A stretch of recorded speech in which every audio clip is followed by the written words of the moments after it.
Chapter 12. The promise of a smooth career, which my first calm introduction to Thornfield Hall seemed to pledge, was not belied on a longer acquaintance with the place and its inmates. Mrs. Fairfax turned out to be what she appeared, a placid-tempered, kind-natured woman, of competent education and average intelligence.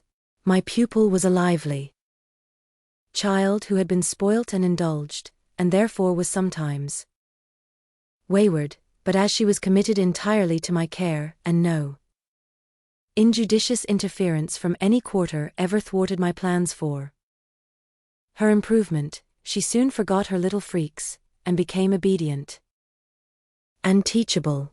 She had no great talents, no marked traits of character, no peculiar development of feeling or taste which raised her 1 inch above the ordinary level of childhood, but neither had she any deficiency or vice which sunk her below it. She made reasonable progress, entertained for me a vivacious, though perhaps not very profound affection, and by her simplicity, gay prattle, and efforts to please inspired me, in return, with a degree of attachment sufficient to make us both content in each other's society. This, _par parenthesis_, will be thought cool language by persons who entertain solemn doctrines about the angelic nature of children, and the duty of those charged with their education to conceive for them an idolatrous devotion, but I am not writing to flatter parental egotism, to echo cant, or prop up humbug. I am merely telling the truth. I felt a conscientious solicitude for Adele's welfare and progress, and a quiet liking for her little self, just as I cherished towards Mrs. Fairfax a thankfulness for her kindness, and a pleasure in her society, proportionate to the tranquil regard she had for me, and the moderation of her mind and character. Anybody may blame me who likes, when I add further that now and then, when I took a walk by myself in the grounds, when I went down to the gates and looked through them along the road, or when, while Adele played with her nurse, and Mrs. Fairfax made jellies in the storeroom, I climbed the 3 staircases, raised the trapdoor of the attic, and, having reached the leads, looked out afar over sequestered field and hill and a long dim skyline, that then I longed for a power of vision which might overpass that limit, which might reach the busy world. Towns, regions full of life I had heard of but never seen, that then I desired more of practical experience than I possessed, more of intercourse with my kind, of acquaintance with variety of character, than was here within my reach. I valued what was good in Mrs. Fairfax, and what was good in Adele, but I believed in the existence of other and more vivid kinds of goodness, and what I believed in I wished to behold. Who blames me? Many, no doubt, and I shall be called discontented. I could not help it, the restlessness was in my nature, it agitated me to pain sometimes. Then my sole relief was to walk along the corridor of the 3rd story, backwards and forwards, safe in the silence and solitude of the spot, and allow my mind's eye to dwell on whatever bright visions rose before it, and certainly, they were many and glowing, to let my heart be heaved by the exultant movement, which, while it swelled it in trouble, expanded it with life, and best of all to open my inward ear to a tale that was never ended, a tale my imagination created, and narrated continuously, quickened with all of incident, life, fire, feeling that I desired and had not in my actual existence. It is in vain to say human beings ought to be satisfied with tranquility. They must have action, and they will make it if they cannot find it. Millions are condemned to a stiller doom than mine, and millions are in silent revolt against their lot. Nobody knows how many. Rebellions besides political rebellions ferment in the masses of life. Which people earth. Women are supposed to be very calm generally, but women feel just as men feel, they need exercise for their faculties. And a field for their efforts, as much as their brothers do, they suffer from too rigid a restraint, too absolute a stagnation, precisely as men would suffer, and it is narrow-minded in their more privileged fellow creatures to say that they ought to confine themselves to making puddings and knitting stockings, to playing on the piano and embroidering bags. It is thoughtless to condemn them, or laugh at them, if they seek to do more or learn more than custom has pronounced necessary for their sex.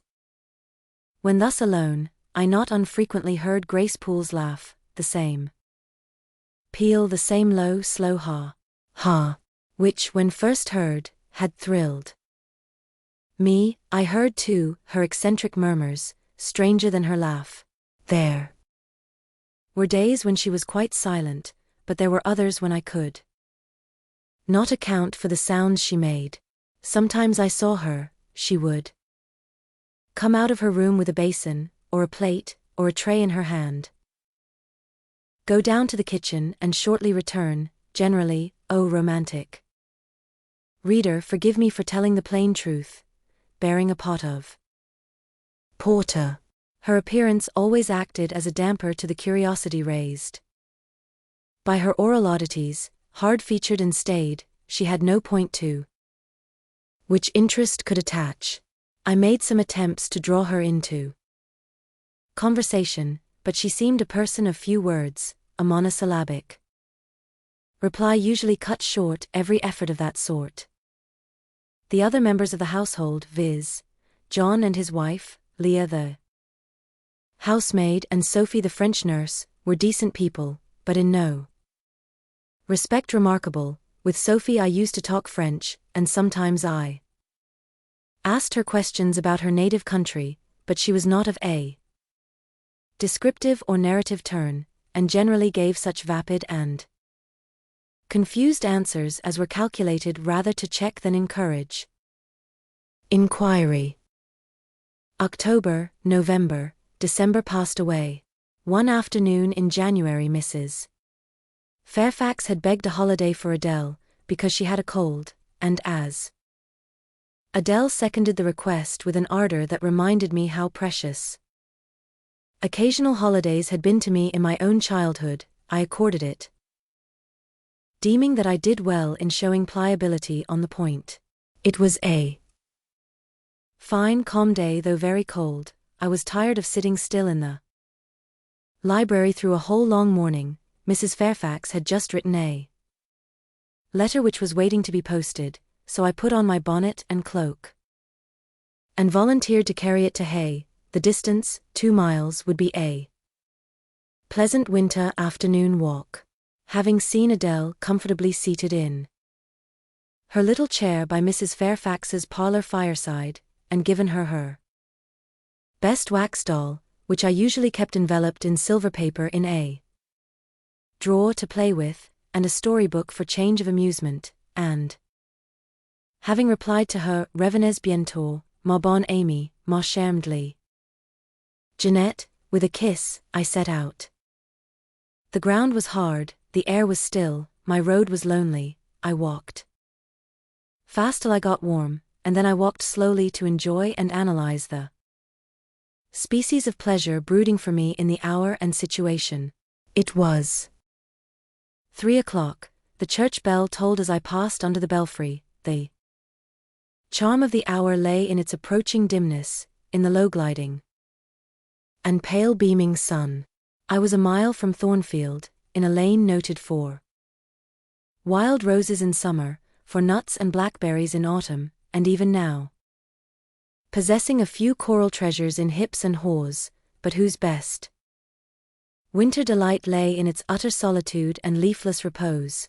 If a breath of air stirred, it made no sound here, for there was not a holly, not an evergreen to rustle, and the stripped hawthorn and hazel Bushes were as still as the white worn stones which causewayed the middle of the path. Far and wide, on each side, there were only fields, where no cattle now browsed, and the little brown birds, which stirred occasionally in the hedge, looked like single russet leaves that had forgotten to drop.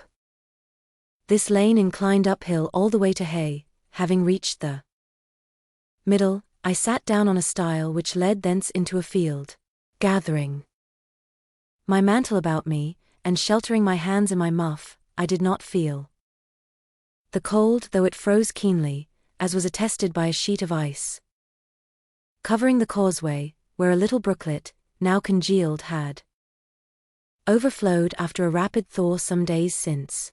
From my seat I could look down on Thornfield. The grey and battlement hall was the principal object in the vale below me. Its woods and dark rookery rose against the west. I lingered till the sun went down amongst the trees and sank crimson and clear behind them. I then turned eastward. On the hilltop above me sat the rising moon, pale yet as a cloud, but brightening momentarily. She looked over Hay, which, half lost in trees, sent up a blue smoke from its few chimneys. It was yet a mile distant, but in the absolute hush I could hear plainly its thin murmurs of life. My ear, too, felt the flow of currents, in what dales and depths I could not tell, but there were many hills beyond Hay, and doubtless many becks threading their passes. That evening calm betrayed alike the tinkle of the nearest streams, the sough of the most remote.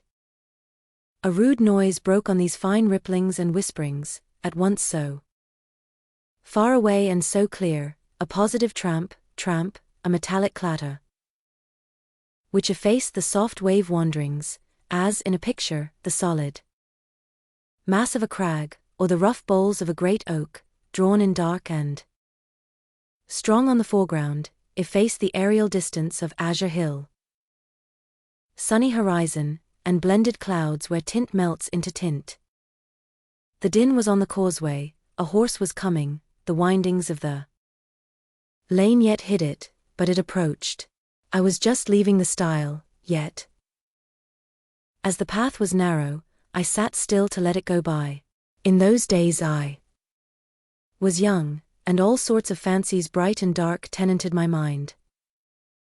The memories of nursery stories were there amongst other rubbish, and when they recurred, maturing youth added to them a vigor and vividness beyond what childhood could give. As this horse approached, and as I watched for it to appear through the dusk, I remembered certain of Bessie's tales, wherein figured a North of England spirit called a Gytrash, which in the form of horse, mule, or large dog haunted solitary ways, and sometimes came upon belated travellers, as this horse was now coming upon me. It was very near, but not yet in sight, when, in addition to the tramp, I heard a rush under the hedge, and closed down by the hazel stems glided a great dog, whose black and white colour made him a distinct object against the trees. It was exactly one form of Bessie's. Gytrash, a lion-like creature with long hair and a huge head, it passed me, however, quietly enough, not staying to look up with strange preturcanine eyes, in my face, as I half expected it would. The horse followed, a tall steed, and on its back a rider. The man, the human being, broke the spell at once. Nothing ever rode the Gytrash, it was always alone, and goblins to my notions, though they might tenant the dumb carcasses of beasts, could scarce covet shelter in the commonplace human form. No Gytrash was this, only a traveller taking the short cut to Millcote. He passed and I went on, a few steps and I turned, a sliding sound and an exclamation of what the deuce is to do now, and a clattering tumble, arrested my attention. Man and horse were down They had slipped on the sheet of ice which glazed the causeway.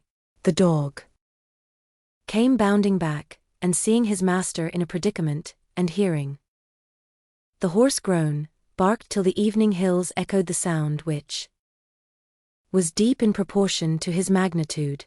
He snuffed round the prostrate group and then he ran up to me. It was all he could do, there was no other help at hand to summon. I obeyed him, and walked down to the traveller, by this time struggling himself free of his steed. His efforts were so vigorous, I thought he could not be much hurt, but I asked him the question. "Are you injured, sir?" I think he was swearing, but am not certain. However, he was pronouncing some formula which prevented him from replying to me directly.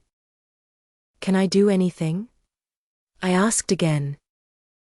"You must just stand on one side," he answered as he rose, first to his knees, and then to his feet. I did, whereupon began a heaving, stamping, clattering process, accompanied by a barking and baying which removed me effectually some yards distance, but I would not be driven quite away till I saw the event. This was finally fortunate. The horse was re-established, and the dog was silenced with a down pilot. The traveller now, stooping, felt his foot and leg, as if trying whether they were sound. Apparently something ailed them, for he halted to the stile whence I had just risen, and sat down. I was in the mood for being useful, or at least officious, I think, for I now drew near him again. "If you are hurt, and want help, sir, I can fetch someone either from Thornfield Hall or from Hay." "Thank you, I shall do. I have no broken bones, only a sprain, and—" Again he stood up and tried his foot, but the result extorted an involuntary ugh. Something of daylight still lingered, and the moon was waxing bright. I could see him plainly. His figure was enveloped in a riding cloak, fur collared and steel clasped. Its details were not apparent, but I traced the general points of middle height and considerable breadth of chest. He had a dark face, with stern features and a heavy brow. His eyes and gathered eyebrows looked ireful and thwarted just now. He was past youth, but had not reached middle age. Perhaps he might be 35. I felt no fear of him, and but little shyness. Had he been a handsome, heroic-looking young gentleman, I should not have dared to stand thus, questioning him against his will, and offering my services unasked. I had hardly ever seen a handsome youth, never in my life spoken to one. I had a theoretical reverence and homage for beauty, elegance, gallantry, fascination, but had I met those qualities incarnate in masculine shape, I should have known instinctively that they neither had nor could have sympathy with anything in me, and should have shunned them as one would fire, lightning, or anything else that is bright but antipathetic.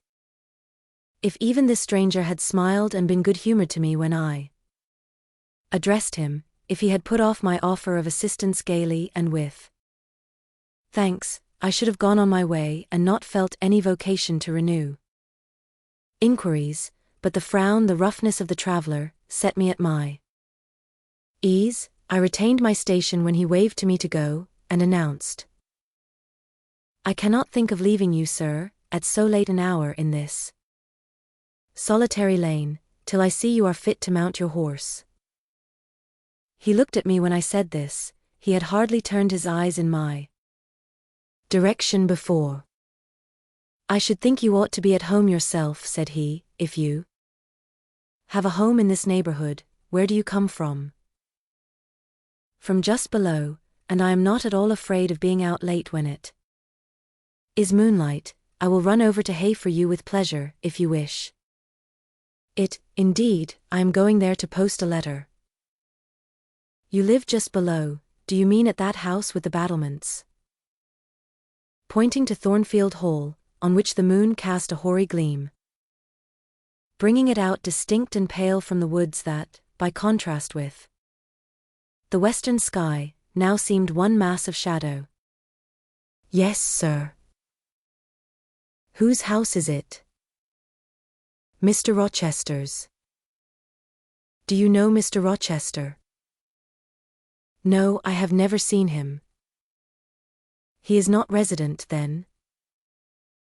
"No." "Can you tell me where he is?" "I cannot." "You are not a servant at the Hall, of course." "You are." He stopped, ran his eye over my dress, which, as usual, was quite simple, a black merino cloak, a black beaver bonnet, neither of them half fine enough for a lady's maid. He seemed puzzled to decide what I was. I helped him. "I am the governess." "Ah, the governess," he repeated, "deuce take me if I had not forgotten. The governess." And again my raiment underwent scrutiny. In 2 minutes he rose from the stile. His face expressed pain when he tried to move. "I cannot commission you to fetch help," he said, "but you may help me a little yourself, if you will be so kind." "Yes, sir." "You have not an umbrella that I can use as a stick?" "No." "Try to get hold of my horse's bridle and lead him to me. You are not afraid?" I should have been afraid to touch a horse when alone, but when told to do it, I was disposed to obey. I put down my muff on the stile, and went up to the tall steed. I endeavored to catch the bridle, but it was a spirited thing, and would not let me come near its head. I made effort on effort, though in vain. Meantime, I was mortally afraid of its trampling 4 feet. The traveler waited and watched for some time, and at last he laughed. I was mortally afraid of its trampling 4 feet. "I see," he said, "the mountain will never be brought to Mahomet, so all you can do is to aid Mahomet to go to the mountain. I must beg of you to come here." I came. "Excuse me," he continued, "necessity compels me to make you useful." He laid a heavy hand on my shoulder, and leaning on me with some stress, limped to his horse. Having once caught the bridle, he mastered it directly and sprang to his saddle, grimacing grimly as he made the effort, for it wrenched his sprain. "Now," said he, releasing his under lip from a hard bite, "just hand me my whip. It lies there under the hedge." I sought it and found it. "Thank you. Now make haste with the letter to Hay, and return as fast as you can."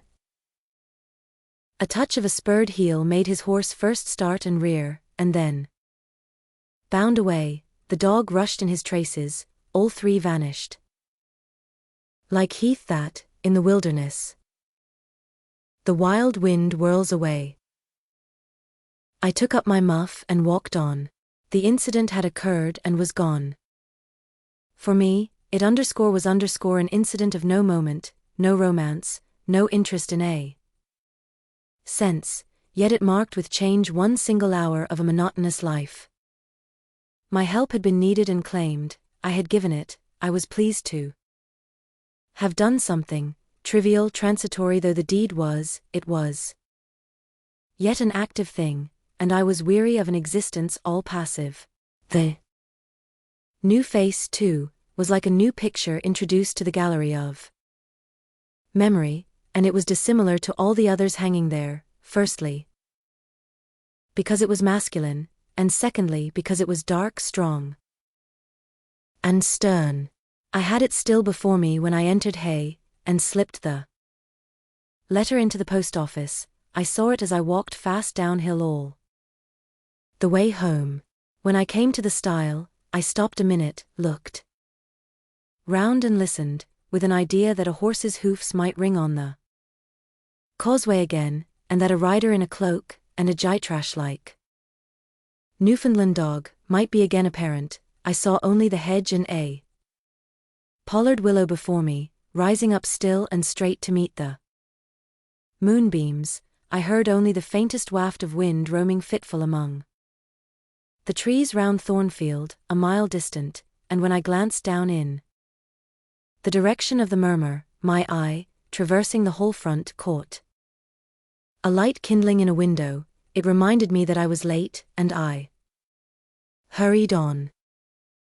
I did not like re-entering Thornfield.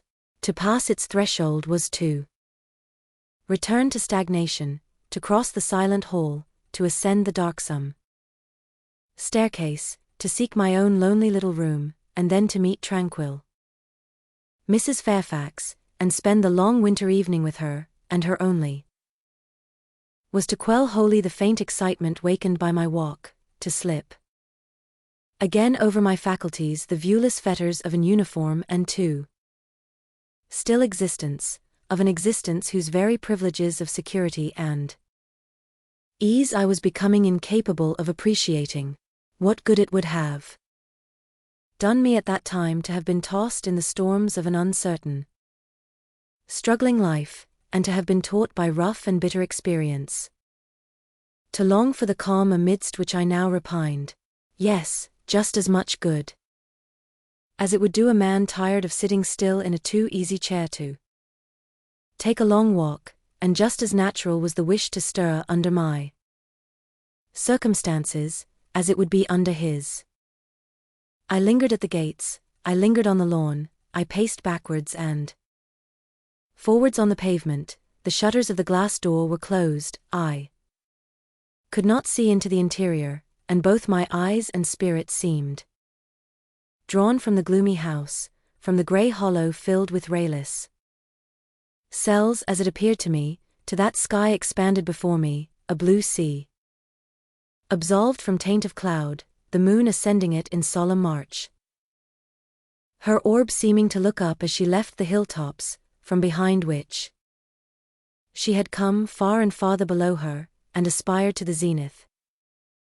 Midnight dark in its fathomless depth and measureless distance, and for those trembling stars that followed her course, they made my heart tremble, my veins glow when I viewed them.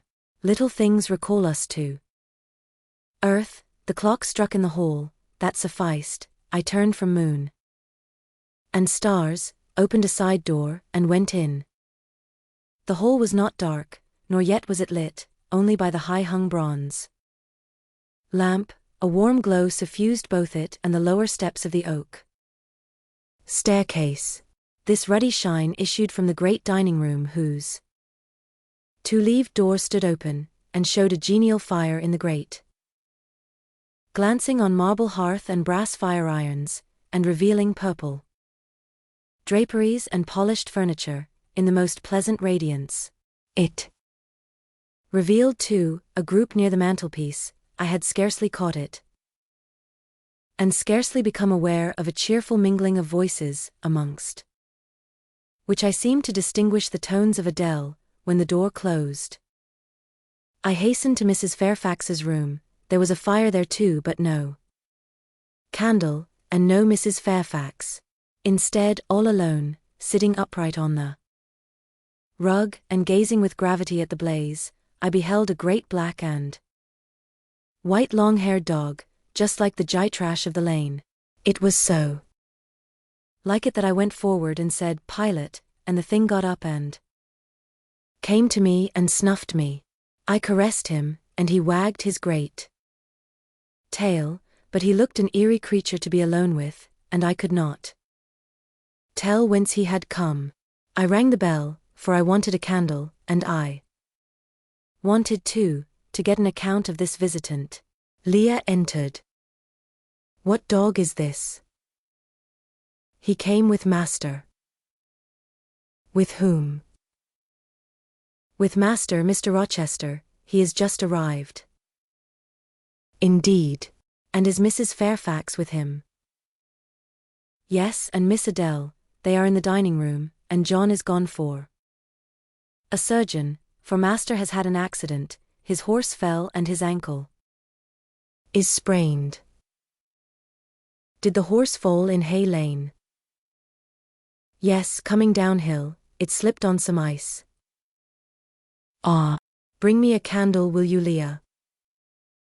Leah brought it. She entered, followed by Mrs. Fairfax, who repeated the news, adding that Mr. Carter the surgeon was come, and was now with Mr. Rochester. Then she hurried out to give orders about tea, and I went upstairs to take off my things.